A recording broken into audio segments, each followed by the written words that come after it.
Hello everyone, and thank you very much for joining us here in the newsroom. I'm Yoo Li-an. In the next half hour or so, we'll be bringing you the behind-the-scenes look on how we deliver the news to you, and also hear from our reporters, their candid accounts on some of the stories they've been covering throughout this week. Let's get started. In the newsroom begins now.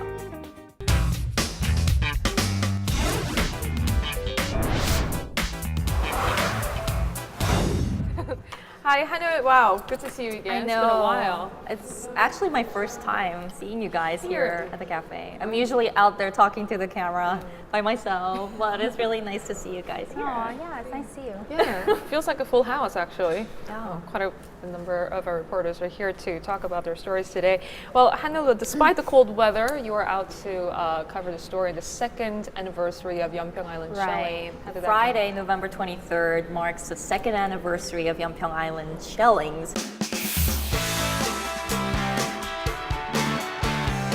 It was a huge shock to Korean citizens and people around the world that North Korea actually, did launch a direct attack on the island. But, this time I'm trying to focus on the policy and how the incident has shaped or, improved the defense policy. Right, last year, weren't you on the island to cover the aftermath? Yeah, I was actually on the island twice. I was there for the first year anniversary, and I was there actually in August this year. So I've been there twice.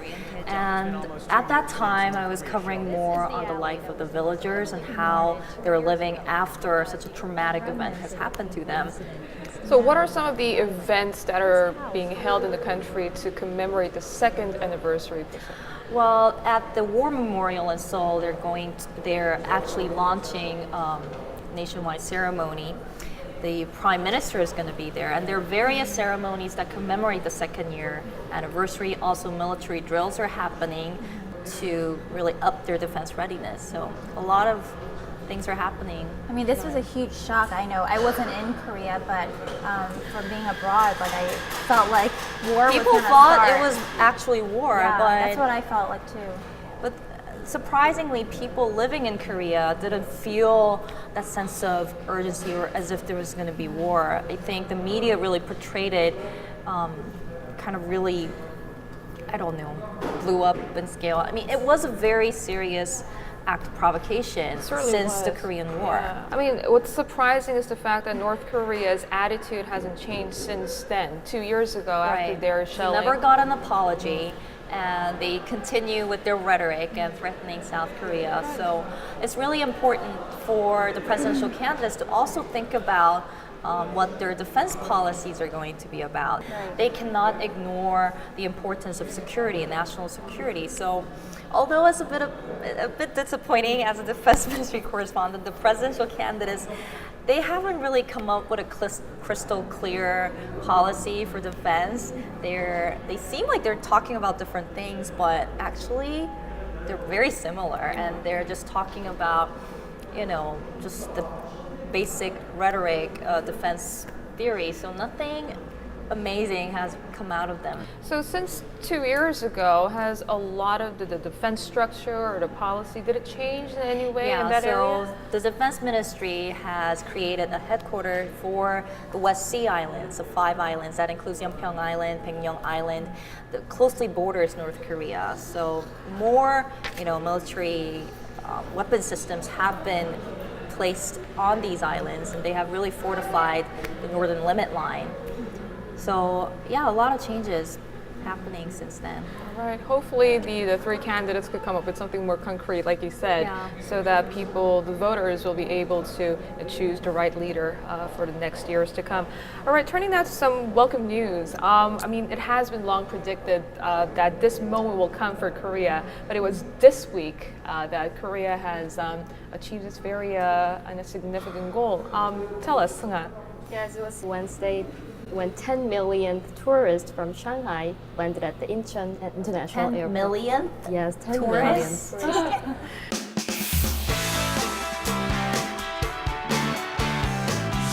So, 10 million visitors, it's a great achievement for Korea, and I know that you've been trying to work on some of the CGs to show us how significant this growth is.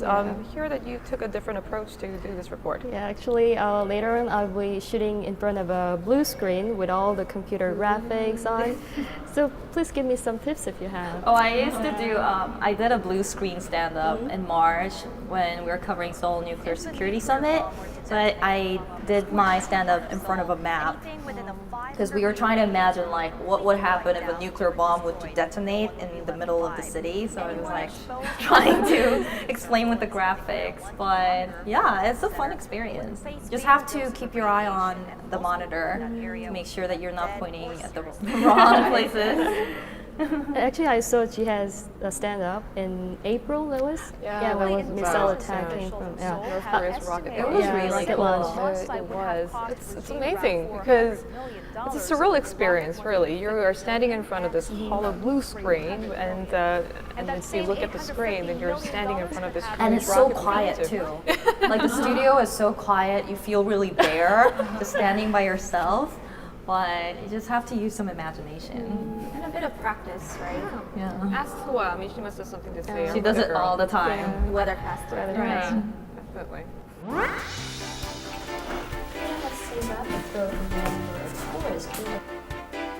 Korea has seen rapid growth in the number of tourists. 그것을 어차피 옆으로 가시니까 그거를 그냥 봅니다. 여기서 갈 때가 그래서 그냥 걸어가시는 게 나아요. 네. So who are these people coming to Korea? In 2011, 30% of them were from Japan and 20% from China. 더 많아요. 네. 여기다가 But it's not all positive since there seems to be plenty of areas that Koreans need to improve. 더 가야 돼? 아, 항상 더 가야 돼. And they spent around 12 trillion won, or roughly 11 billion US dollars. 7% from the United States, followed by some Southeast Asia. 허승아, 아리랑 뉴스. Wednesday was a significant day for Korea, especially the nation's tourism industry. Yes, we welcomed the 10 millionth foreign tourist visiting Korea this year, which is a milestone for this country. How the tourism industry in this country has grown over recent decades and how that has affected the nation's economy, our Heo Seung-ha takes an in-depth look. Korea has seen rapid growth in the number of tourists over the past few decades. The nation welcomed 1 million foreign visitors in 1978, 5 million in 2000, and as of yesterday, more than 10 million this year. Enough people visited last year to place Korea as the 25th ranked country in the world in terms of the number of tourists. But the Korean government is far from satisfied. It aims to attract 20 million tourists in the year 2020. So how has the tourism industry helped the nation's economy? In 2010, more than 8 million tourists came to Korea, and they spent around 12 trillion won, or roughly 11 billion US dollars. That led to the creation of around 400,000 new jobs. With an average tourist spending around $1,300, the amount of money that 10 tourists spent is equivalent of exporting a mid-sized car. So, what was behind the surge? Mainly the popularity of the Korean culture, and also their Gangnam Style. Yeah, size Gangnam Style, and Hansik, Korean food as well. And also there were some improvements made on the tourism-related policies. One of them was to simplify the process when tourists apply for visas. So many of the Chinese tourists came to Korea because of that improvement being made. Yeah, I used to live in Shanghai, and back then, this was like 4 years ago, some of my Chinese coworkers were complaining how, they had to apply for a visa. So it's good to hear that they really simplified the process. Maybe they made the right decision. Yeah, absolutely. You see Chinese tourists in Myeongdong and like Everywhere. all places. So.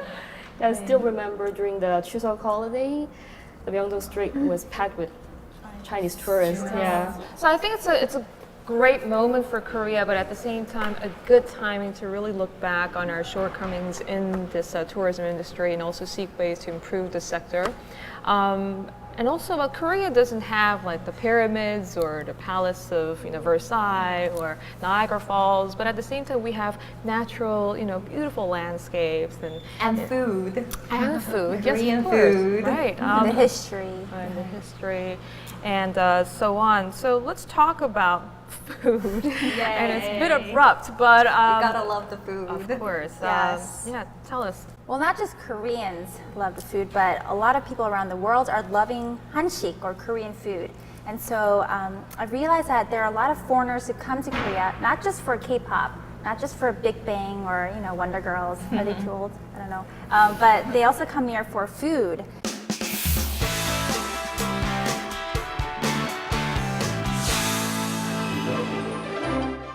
Is Hansik, or Korean food, about to take the world by storm? According to trend forecasters, the answer is yes. Vincent Gregoire, a so-called trend hunter from France, is in Seoul this week to confirm research from his agency that suggests Korean food is about to be the next big thing. He says that Korean cuisine, being healthy and relatively unknown to the global audience, is the sort of thing consumers are looking for. And for some, exploring the relatively unknown world of Hansik is a good enough reason to visit Korea. Now, many foreigners come to Korea not only to eat the food, but also to learn the different cooking styles and techniques of Korean food. I've actually met a lot of foreigners, like from Switzerland, from France, who are on food tours in Korea, and they're just going to different restaurants, learning how to cook, and actually an agency in France. They're called Trend Hunters, and they're devoted. Trend Hunters. So there's this agency in France who are devoted in pinpointing the next trend, the next styles, like what's going to be the next big hit. So what this agency said was Korean food is going to be the next big thing. So, what does this next big thing mean? It means that many people around the globe are going to know what Korean food is. I think now, apparently there's a street in Paris right now that was filled with Japanese restaurants and Chinese restaurants, but all of them are closing down and Korean restaurants are moving in. And for the French, it's now a trendy thing to eat Korean food. Oh. Like, I'm gonna go try Korean food today with my friends. Like, that's kind of a fad, that's a trend that's going on right now. And so it was really interesting just to get an outside perspective of what people think of Korean food.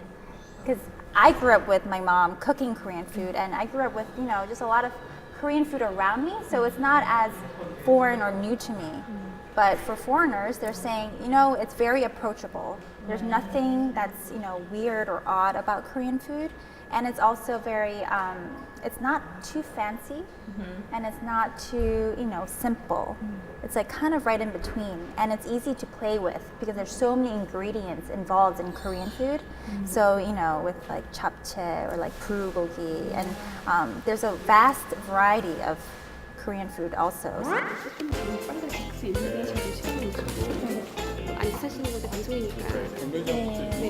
혹시 저 옆에 그냥 앉아서 간단하게 그냥 자연스럽게 물어도 되는데 11시 맞아요?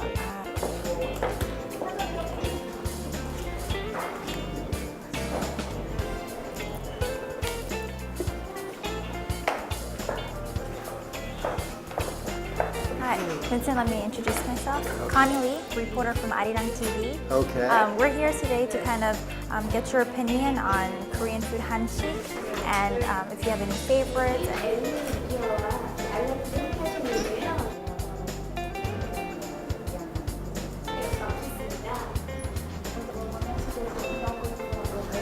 Ask you about your purpose here in Korea and Innovation and stimulation, direction for tomorrow. The consumers are looking.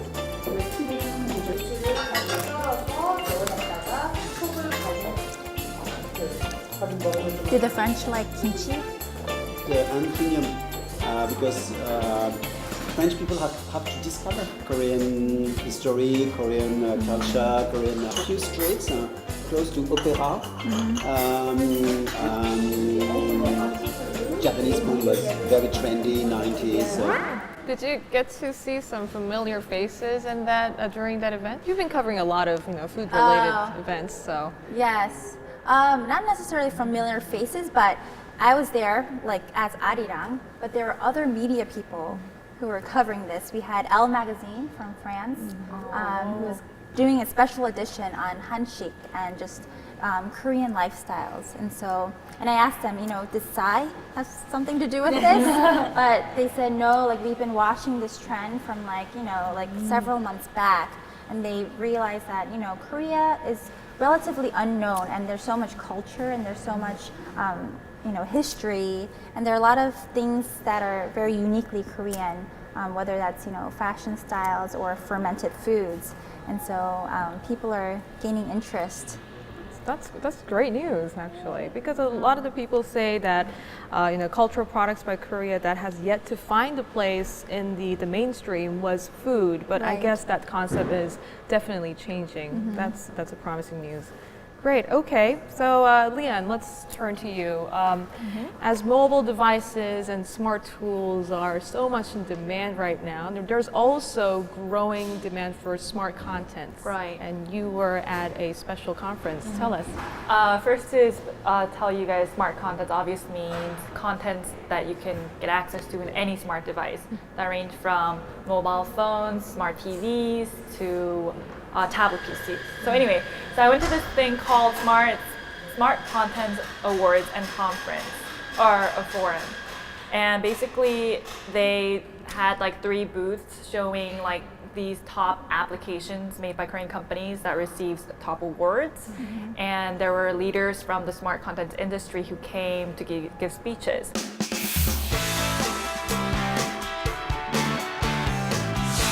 From an application called Genie Talk that allows for instant Korean-English translation, to the popular note-taking app Somnote. Innovative applications that have become essential parts of our lives are all here at the Smart Content Awards and Conference 2012. At a time when media platforms are getting more diversified because of smartphones, tablet PCs, and smart TVs, the content provided through them is changing every second. This conference will allow experts to share their experiences and what they know about the rapidly changing smart content industry. The conference was broken down into sessions featuring speeches from different leaders in the smart content industry. This conference will also provide a chance for domestic content developers to compete in markets overseas, as the winners will be given support to participate in the Mobile World Congress next year, one of the biggest trade shows in mobile technology. Yoo Li-an, Arirang News. 네.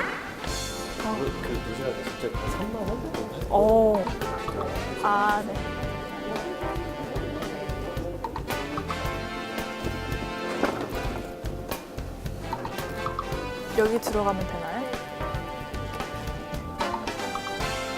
수상작 전시회가 여기인가요? 네, 여기 12작품 전시되어 있는 게 이쪽이고요. 아, 그럼 지금 컨퍼런스 자체는 다 여기서 강연하고 이게 전시된 게 끝이네요? 네, 지금 컨퍼런스는 3부 주체로 해서 약간 당황스러운데?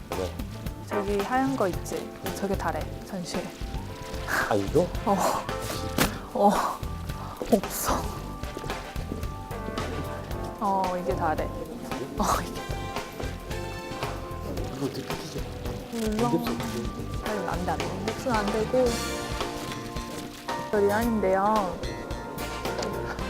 저 여기 왔는데 부스 그거 전시를 해놨는데 말 그대로 그냥 컨퍼런스를 하는 거거든요. 근데 기사 내용을 쓰려고 해도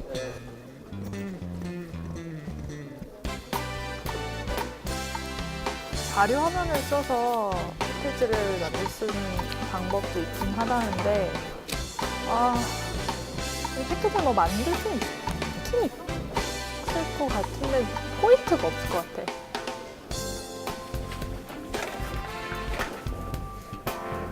들어와 주셔서 진심으로 감사합니다.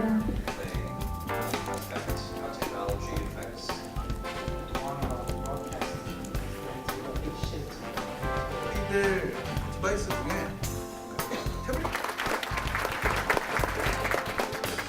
아 뉴스에 나오는 거구나. 아리랑 뉴스에. 그래서 현재 그 콘텐츠 산업이 그와 더불어서 일어나고 있는 thinking about your average consumer and how those two fit together. 대표님 저 아리랑 TV에서 저희 네. 멘트 한마디만 해주시면 안 될까요? 저희.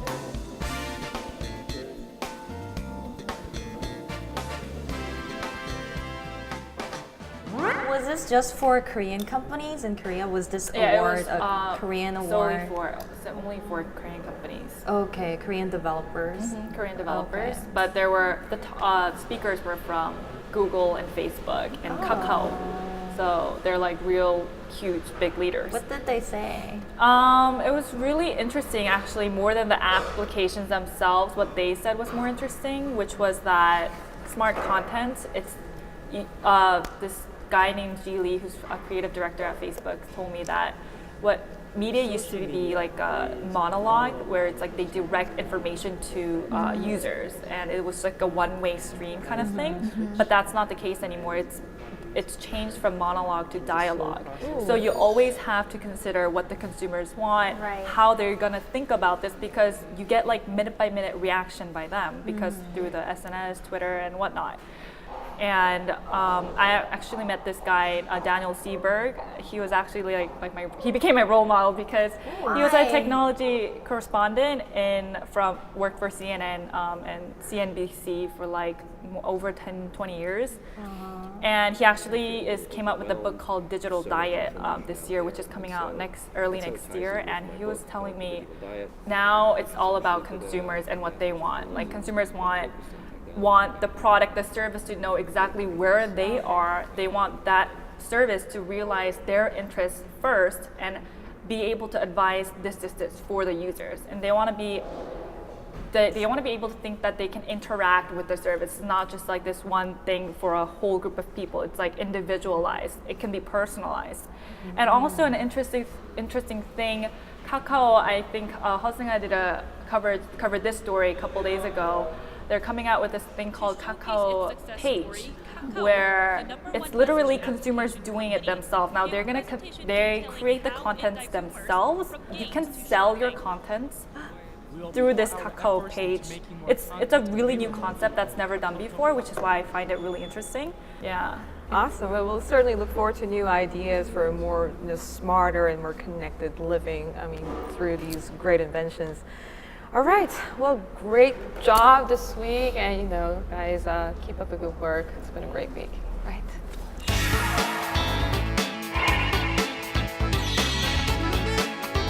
So this week, our Song Ji-sun flew off to South America for a very special coverage on growing popularity of the Korean traditional martial arts, Taekwondo, in the region. She files us this video clip before her departure at the Incheon International Airport. Well, hello guys, I'm now at the beginning of a journey of a 2-week-long period towards the South and Central America for a Taekwondo coverage with the World Taekwondo Federation. Now I'm at the Incheon International Airport and we're headed to Mexico, Honduras, and Aruba over the 2-week period where we'll be covering the Para World Cup Games as well as the Team World Cup of the Taekwondo Games. And a lot of the volunteers are actually teaching Taekwondo in South and Central America. So I'm really excited how it's all going to turn out and excited to meet a lot of new people and a lot of Taekwondo athletes who have actually participated in the 2012 London Olympics this year. So I'll be delivering a lot of packages and coverage from there. I'll see you guys back here.